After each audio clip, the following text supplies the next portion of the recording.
Good afternoon from the University of Delaware, where Maryland rolls over Albany 18-9. I'm Wayne Viener. That's Bruce Posner, and joining us today is non-rev Todd Carton. Hail, hail, the gang's all here. And behind the camera today is Intern Mason. So we're all here. Okay, guys, Maryland did it. Well, let me just say this. None of the three of us, nobody, maybe Tillman, expected this kind of game. Nobody. No. It was just unbelievable. Dominated up 10-2 early. They could not stop us. They were winning faceoffs. When Garino came into the game and stopped T.D. Erlin, that was it. They had no answer for it. Yeah, and Rambo set the tone for this game. First play, and a ground ball that he picked up in the early in the second quarter down here was just incredible. You know, that's all on Matt Rambo. He came out and said, I'm the best player in the country. He made a statement today. Not Connor Fields now. Number 14, Timmy Muller, had a heck of a job trying to shut him down. He did score, but he didn't ever take over the game. You can't shut him down, but it wasn't, look, he didn't have the supporting cast. I mean, that's just the fact. We had, with Rotance and Kelly, and it just Peacock. And long stick midfielder scoring middies. The first two goals. Right. He made a comment that I've been talking about all year. That's Mason. And Mason said that Maryland this year looked like Brown did last year. In other words, please don't ever say Maryland wasn't aggressive trying to score, because they had a big lead and they wouldn't stop pouring it on. They could have gotten 25 today if they didn't call the dogs off. And here's another thing that you got to think about that makes Maryland so tough right now is how balanced they are, because we talked about Colin Heacock, who was the star last week, scored one goal today late in the fourth quarter when the game was well out of reach. They took Heacock out of the game, but Maryland had so many weapons. Connor Kelly had 5. Right, did Bernhardt score? Bernhardt scored 1. Bernhardt yeah. Had 1 low burner. Right, but look, we saw the shots. Certainly I did sitting in the press box. I'm sure you did here because we're up high.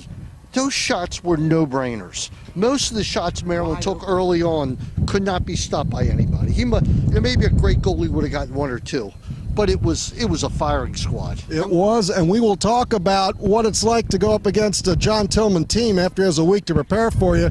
After this message, you're listening to the Northwest Mutual Postgame Show. We'll be back in a moment. Support for Terp Talk Game Day comes from Dan Schiffman of Northwestern Mutual. Team up with the right financial partner to advise you on your personal and financial plans. You and Northwestern Mutual, stronger together. You can reach Dan at 301-698-8955 or on the web at www.danschiffman.com. That's DANSCHIFFMAN.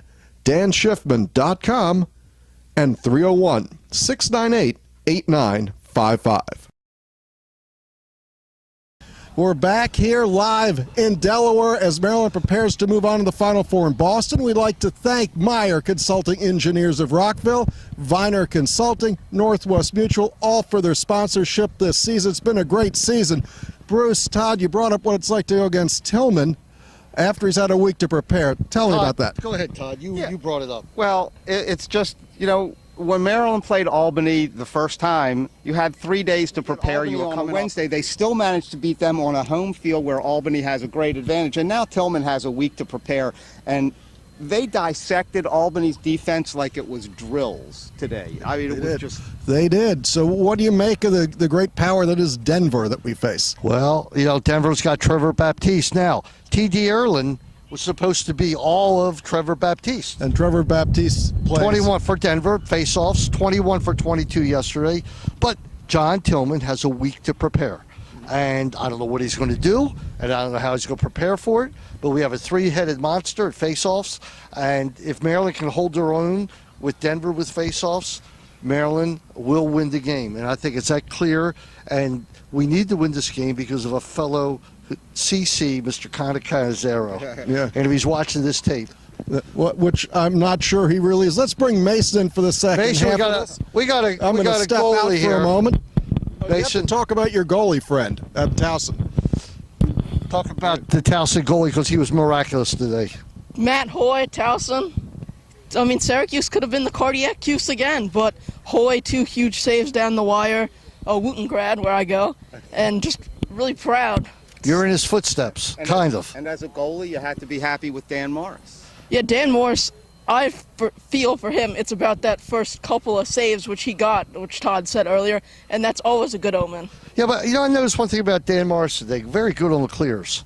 Very confident on the clears. And speaking of clears, Bruce, it was you said that, I think, on the show last Wednesday about pulling out a 10-man ride on Denver, which Maryland did early a couple of times, and they were successful. And turned them over, and I think that was also very helpful. Maryland lost the first 5 turnovers. 5 face-offs. 5 face-offs, rather, and they were up 3-2. Well, that was a pretty good omen, except you can't lose every face-off, and they didn't. It stopped. As we get word from the producer, it stopped. The game stopped. So you have Towson versus Ohio State.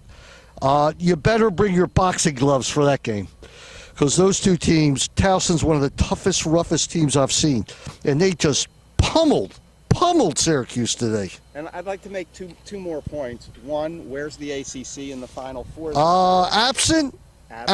Yes. The Big Ten has 2 teams, 50%. That's right. And no, Ohio State and Maryland. And right, and Towson's in there from Baltimore. And the other question is, how many teams are in the Final Four that were this year that were in the Final Four last year? 1. And who was that? As always, it was Maryland. That's about it. So we got the Missy Doherty, head coach of Penn State, graduated from Maryland in 1997. Right. Kathy Reese, head coach of Maryland, graduated from Maryland in 99. Acacia Walker, head coach at Boston College, assisted by Brooke Griffin, both Maryland graduates, and the 3 head coaches are coaching against Cindy Timkel at Navy. That's unbelievable. Who coached them All in their 4 college coaches regions. are Maryland of the women's game. All 4 coaches. And that's going to wrap it up. So we want to thank Viener Consulting. We want to thank Meyer Consulting and Engineering. And we'll always throw in a plug for Northwestern Mutual for their support throughout most of the year. We'll be back, guys. We're going to be here Saturday afternoon from Boston.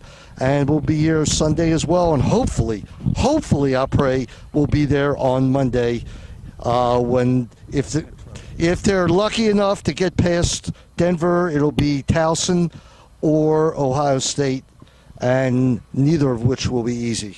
So we got the whole crew here, and we will see you Saturday from Foxborough, home of the New England Patriots. Get some Baltimore loving up there and some D.C. loving. We're going to have a great time. Wayne, another year, another Final Four. Well, here's to winning it this time. Here. Good afternoon from Delaware. We hit Terminus!